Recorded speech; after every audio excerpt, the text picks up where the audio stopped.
से देखे वो तोड़ने की बात करता है। हिंदू मुस्लिम जातिवाद सारी चीजें हो गई है। मेरा कहना है जनता जागे, जनता समझे कि आज का जो टाइम है वो इन चीजों का नहीं है।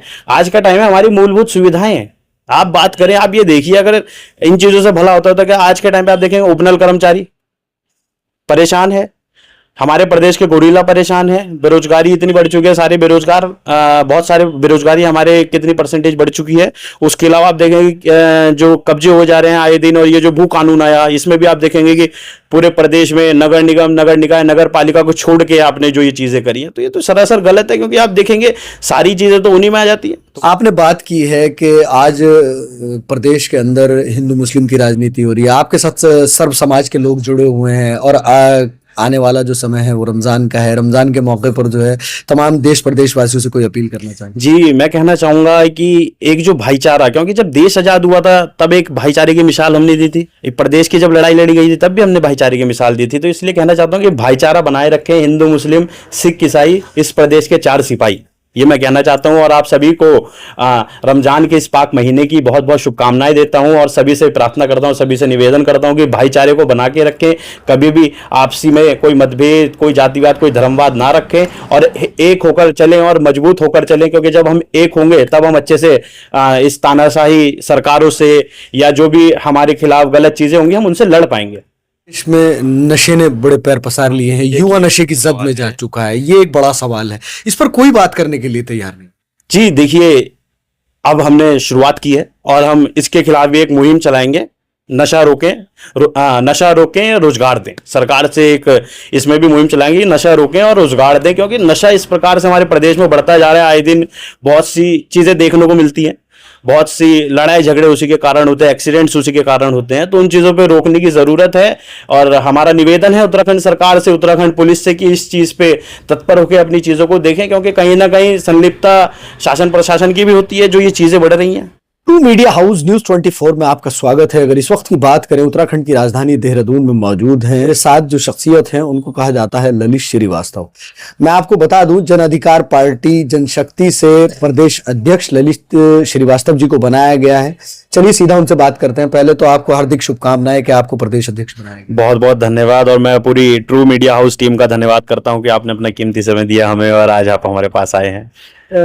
आपकी पार्टी में क्या खास है कि लोग सभी वर्गों के आपके साथ जुड़ते जा रहे हैं? ये काफिला जो है कहां तक जाएगा? जी देखिए, जन अधिकार पार्टी जनशक्ति जो हमने बनाई है, जनता के अधिकारों के लिए बनाई है, क्योंकि आप देखेंगे आज का जो माहौल है, आज के टाइम पे सबको देखें आप, वो तोड़ने की ही बात कर रहे हैं। चाहे आप धर्म के नाम पे ले लीजिए, चाहे आप जाति के नाम पे ले लीजिए, चाहे आप प्लेन पहाड़ के नाम पे ले लीजिए, और हम इसके खिलाफ हैं।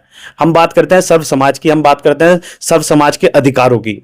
जो लड़ाई होनी चाहिए वो मुद्दों पे होनी चाहिए, जो आम जनता की समस्याएं हैं उन पे होनी चाहिए। परंतु इन चीजों को छोड़ के आप देख सकते हैं कि क्या हालात हमारे प्रदेश में हो चुके हैं, किस तरीके से विधानसभा से लेकर हर जगह किस तरीके से लड़ाई लड़ी जा रही। तो ये समझना चाहिए और जनता को भी सोचना चाहिए कि जो आपके प्रतिनिधि हैं वो किस तरीके से आप उन्हें अपना वोट दे रहे हैं, किस तरीके से आप उन्हें चुन रहे हैं। मैं यही कहना चाहता हूं कि आप अगर जिसे भी चुनते हैं तो आप देखें कि भविष्य क्या है। जो नेता बन रहा है वो सिर्फ अपना भला कर रहा है, जनता के लिए क्या हो रहा है भाई? हमारे टैक्स से ही सारी चीजें चलती है, जो सारी चीजें हैं वो हम अगर देंगे नहीं तो जनता सरकारें कैसे चलेगी? हर चीज में टैक्स है, हम देते हैं, पर हमें उसके विपरीत हमें क्या मिल रहा है? आपकी पार्टी जनता के प्रति क्या कुछ करेगी कि लोग आपके साथ जुड़े? जी देखिए, सबसे पहले मैं बताना चाहूंगा कि जन अधिकार पार्टी जनशक्ति, इसके राष्ट्रीय अध्यक्ष हैं माननीय आजाद अली जी, जो पूर्व में कांग्रेस में भी रहे हैं, कांग्रेस को मजबूत करने का काम करा। उससे पूर्व में आपका उसके बाद आम आदमी में रहे हैं, आम आदमी को मजबूत करने का काम करा। परंतु इन दोनों ही पार्टियों ने प्रदेश हित में कार्य नहीं करे, जिसके कारण उनको छोड़ के एक जो अपनी पार्टी, हम सबके कहने पे एक जन अधिकार पार्टी का निर्माण किया गया। और जो हमारी बातें, क्योंकि आप देखेंगे आज के टाइम पे कांग्रेस क्या कर रही है, विपक्ष का तो काम कर नहीं रही है, एक तरीके से मित्र विपक्ष लगती है कांग्रेस। जो अपने कार्य करते हैं तो मित्र विपक्ष के रूप में लगता है कि कांग्रेस अपने कार्य कर रही है, क्योंकि आप देखेंगे कोई भी मुद्दे पे कोई बात ही नहीं हो रही है। और जन अधिकार हर उस मुद्दे पे आवाज उठाएगी, हर उस मुद्दे पे लड़ाई लड़ेगी जो कि जनता के हित में होगा, जनता के अधिकारों के लिए होगा।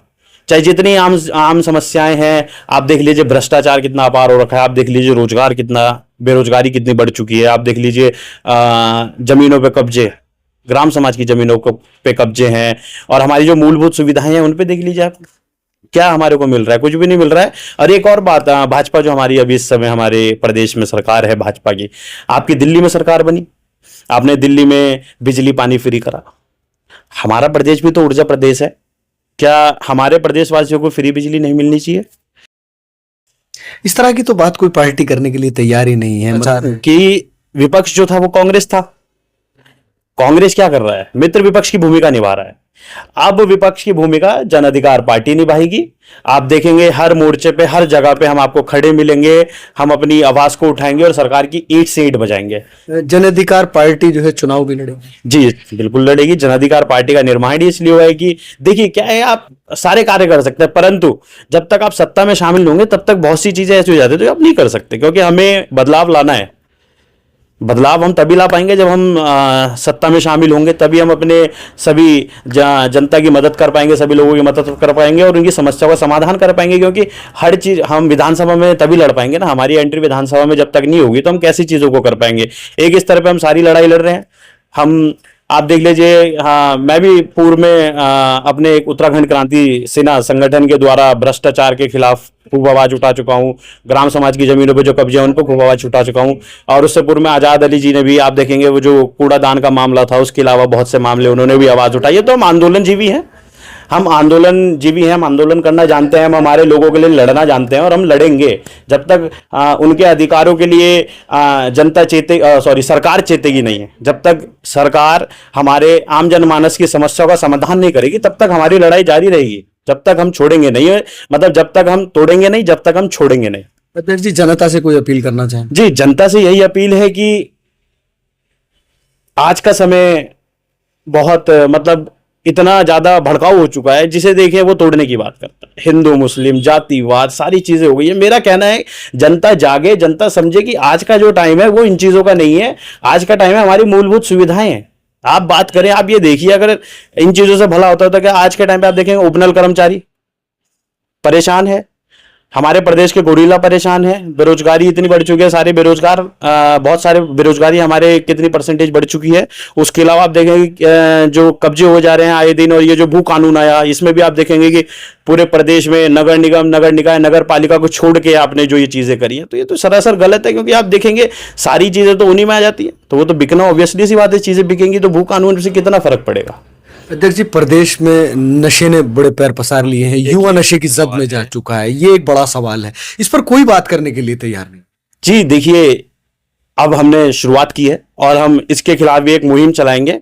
नशा रोकें रोजगार दें, सरकार से एक इसमें भी मुहिम चलाएंगे, नशा रोकें और रोजगार दें। क्योंकि नशा इस प्रकार से हमारे प्रदेश में बढ़ता जा रहा है, आए दिन बहुत सी चीजें देखने को मिलती हैं, बहुत सी लड़ाई झगड़े उसी के कारण होते हैं, एक्सीडेंट्स उसी के कारण होते हैं। तो उन चीज़ों पे रोकने की ज़रूरत है और हमारा निवेदन है उत्तराखंड सरकार से, उत्तराखंड पुलिस से कि इस चीज़ पे तत्पर होकर अपनी चीज़ों को देखें। क्योंकि कहीं ना कहीं संलिप्तता शासन प्रशासन की भी होती है, जो ये चीज़ें बढ़ रही हैं। ऐसा तो है नहीं, काफी क्षेत्र ऐसे हैं जिसके अंदर साफ तौर पे देखा जा सकता है कि स्मैक कौन बेच रहा है या अवैध नशा कौन बेच रहा है, उस पर हाथ नहीं डाला जाता, कभी कभी हाथ डाला जाता है तो छोड़ दिया जाता है। इस तरह के लोगों पर किस तरह की कार्रवाई होनी चाहिए जो युवाओं को नशे की जद में ले जा चुके?